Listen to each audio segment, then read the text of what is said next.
Good morning class 12th। Start करते हैं और नेक्स्ट चैप्टर जिसका नेम है करंट इलेक्ट्रिसिटी। करंट इलेक्ट्रिसिटी क्या होती है बेटा? Study of charge in motion. Charge in motion को पढ़ना ही क्या होती है? करंट इलेक्ट्रिसिटी होती है। चैप्टर 1 और 2 में हमने जनरली किसके बारे में पढ़ा हुआ है? चैप्टर 1 और 2 में हमने पढ़ा था चार्जेस एट रेस्ट।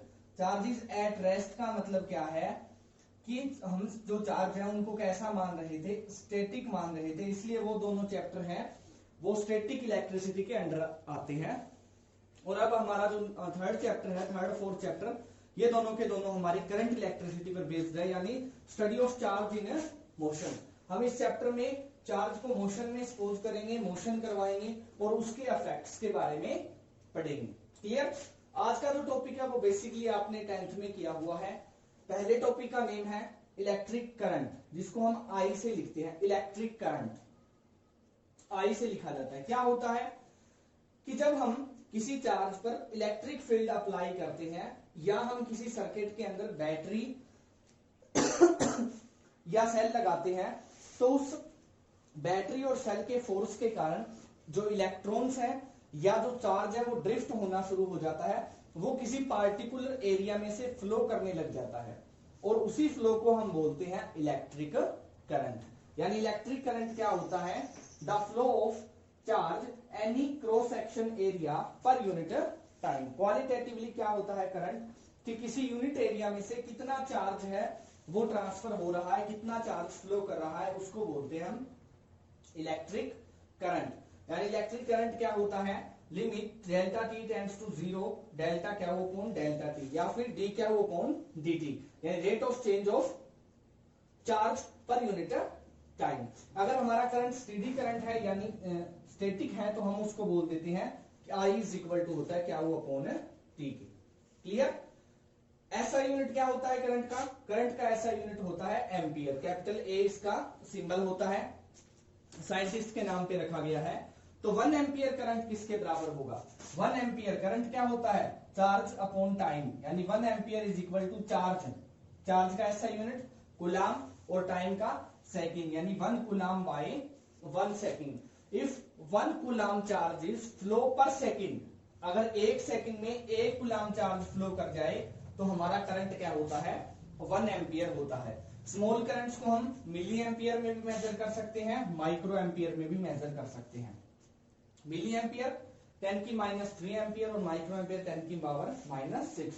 और जो डिवाइस करंट को मेजर करता है वो दो होते हैं, एक होता है हमारा एमीटर और दूसरा होता है हमारा गैल्वेनोमीटर। एमीटर है वो मोस्टली लार्ज करंट को मेजर करता है विदाउट डायरेक्शन, यानी सिर्फ मैग्नीट्यूड बता देता है। और गैल्वेनोमीटर है वो स्मॉल करंट को मेजर करता है विद डायरेक्शन। डायरेक्शन के साथ हमें वो बता देता है कि करंट है वो लेफ्ट टू राइट फ्लो कर रहा है या राइट टू लेफ्ट फ्लो कर रहा है सर्किट में। क्लियर? और करंट है वो एक स्केलर क्वांटिटी है, इसकी एक पार्टिकुलर डायरेक्शन होती है बट फिर भी ये स्केलर क्वांटिटी है, क्योंकि मोस्टली करंट का मैग्नीट्यूड ही कैरी आउट किया जाता है। अगर मान लो यहाँ पर 2-3 सर्किट्स आ रही हैं, एक सर्किट से 1 एम्पियर करंट आ रहा है, दूसरे से 2 एम्पियर करंट आ रहा है, तो इस सर्किट में हमें टोटल कितना एम्पियर करंट मिलेगा? 3 एम्पियर करंट मिलेगा। ये किरचॉफ्स का लॉ कहता है। यानी करंट है वो बेसिकली एक स्केलर क्वांटिटी है बट उसकी डायरेक्शन जो होती है, डायरेक्शन क्या होती है? सबसे पहले कन्वेंशनल करंट। कन्वेंशनल करंट का मीन जब पॉजिटिव चार्ज फ्लो करता है तो जो करंट बनता है वो कन्वेंशनल करंट होता है और उसकी डायरेक्शन ली जाती है बैटरी के पॉजिटिव से नेगेटिव की तरफ। और यही हमारी बेसिक डायरेक्शन होती है करंट की, बैटरी के पॉजिटिव टर्मिनल से नेगेटिव टर्मिनल की तरफ। दूसरा हमारा करंट होता है इलेक्ट्रॉनिक करंट, जो इलेक्ट्रॉन्स के फ्लो के कारण बनता है। उसकी डायरेक्शन क्या होगी?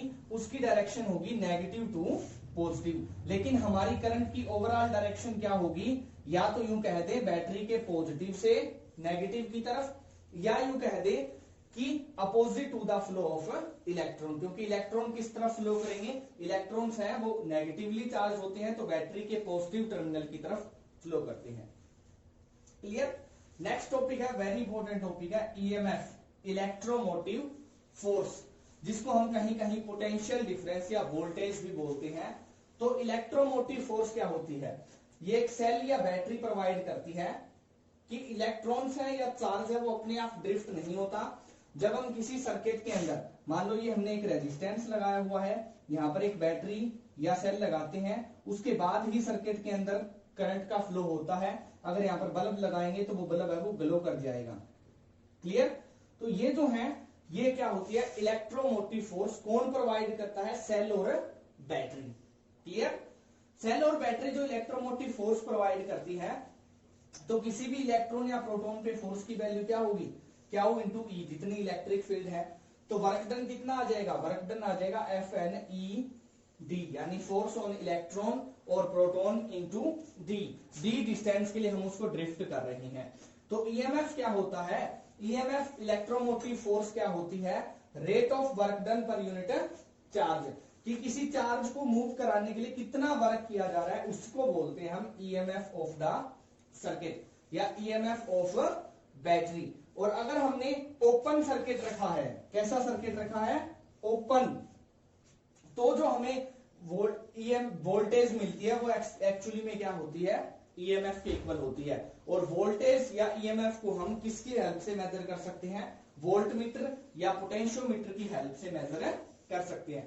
यानी ईएमएफ बेसिकली क्या होती है, work done per unit charge, और इसका ऐसा यूनिट होता है वोल्ट। इसका ऐसा यूनिट क्या होता है, वोल्ट। अगर हमने सर्किट को ओपन रखा हुआ है, अगर हम किसी सेल को डायरेक्ट वोल्टमीटर या पोटेंशियोमीटर से मेजर कर रहे हैं, तो उस टाइम जो पोटेंशियल आता है वो एक्चुअली में उसकी ईएमएफ होती है। लेकिन अगर जैसे ही हम सर्किट को ऑन करेंगे तो सेल का कुछ इंटरनल रेजिस्टेंस आएगा, जो हम आगे डिस्कस करेंगे, तब ये आपको क्लियर हो जाएगा कि ईएमएफ और पोटेंशियल डिफरेंस में क्या डिफरेंस है। क्लियर? तो इसका ऐसा यूनिट होता है वोल्ट, और 1 वोल्ट किसके इक्वल होगा, 1 जूल बाय 1 कूलम। अगर किसी 1 कूलम चार्ज को ड्रिफ्ट करने के लिए 1 जूल वर्क किया जाए, किसी 1 कूलम चार्ज को ड्रिफ्ट करने के लिए 1 जूल वर्क किया जाए, तो वहां पर पोटेंशियल क्या होगा हमारा, 1 वोल्ट होगा। Thank you, have a good day.